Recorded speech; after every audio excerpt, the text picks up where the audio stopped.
Last week, Washington joined nearly 20 other states in a lawsuit suing the Trump administration for blocking federal funding for crime victims. The White House is threatening to withhold more than $1 billion in funds unless states agree to cooperate with immigration enforcement efforts. The funds would support survivors of violent crimes like domestic violence under the Victims of Crime Act. According to a statement from Attorney General Nick Brown, in Washington state, more than $34 million is at risk of being held for the 2025 fiscal year. Brown's statement went on to say, quote, "Nothing is safe from the Trump administration's political attacks, including funds to help people at their most vulnerable after they've survived a crime. Public safety is one of my top priorities, and that includes ensuring the federal government makes good on its obligations to crime victims." To learn more about this, we're joined by Joe Wynn of the Washington State Department of Commerce. Thank you for being here, Joe.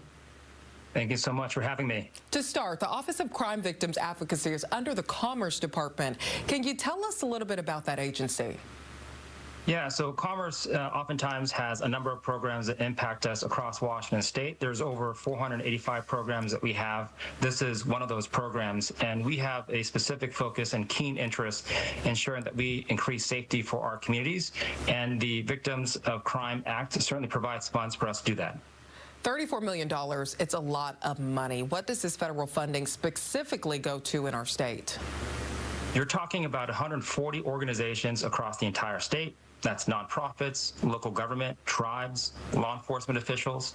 It's about 52,000 crime victims as well, and services directly supporting them. So this is kind of a salt in the wound where if you're a victim of assault or burglary or fraud or abuse or anything, oftentimes these services are the ones that help you become stable again. And taking that away is very, very drastic. Joe, can you give us a specific impact? What will victims of violent crimes in Washington state do without this funding?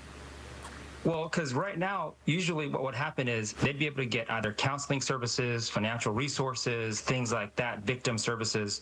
And because of this, you're going to be left in the lurch by yourself. So before, after a traumatizing event that they may have faced, they were going to get support and resources to help them get back on their feet.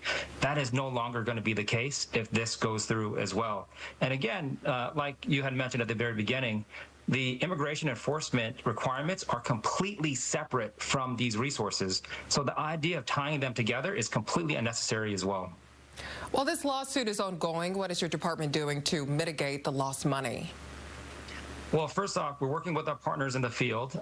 The way that these funds work is that they're on a rotating basis.